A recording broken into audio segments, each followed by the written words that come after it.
more than a dozen countries waking up today facing the threat of higher tariffs in just a matter of weeks. President Trump sending out letters to these countries right here on your screen, warning them that tariffs will rise as high as 40% for some of them if deals aren't reached by August 1st.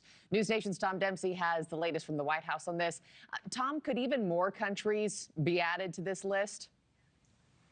Hey, good morning from the White House, Markie. Well, as it stands right now, 14 countries face this threat of higher tariffs. But President Trump and his team say more trade deals and tariff announcements could come later this week. But the countries impacted by this most recent announcement from President Trump literally stretch all around the world. You can see this map right here. Several of the countries in Asia, but also including South Africa, Serbia, and Tunisia.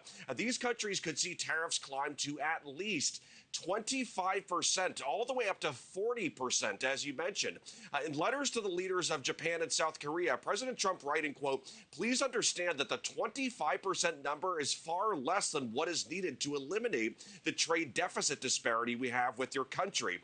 But this morning, Japan's prime minister called the president's decision, quote, "truly regrettable, and negotiations will continue so they can reach a mutually beneficial deal."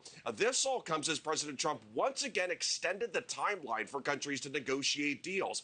April 2nd earlier this year marked what the president called Liberation Day. Then there was a 90-day pause, and now the White House team says August 1st is the deadline. The president and his team saying they want to address what they describe as massive trade imbalances worldwide. We're always subject to negotiate something that's fair, but we've talked to most of the countries, and pretty much they've had their way for many, many decades, as you know, and it was time that we just wanted fairness. This is not really equitable from our standpoint because it's just a small token by comparison to the damage that's been done over the years.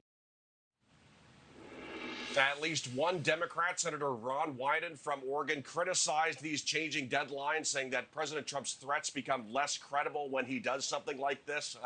But as far as the deals reached so far, we've seen deals reached with the United Kingdom as well as Vietnam, and a framework announced with China as well. But Treasury Secretary Scott Bessent promising that this week will be busy and that more trade deals could be announced. Markie? Thank you for watching. Subscribe below and download our NewsNation app right now on your phone, and you will get fact-based, unbiased news for all Americans.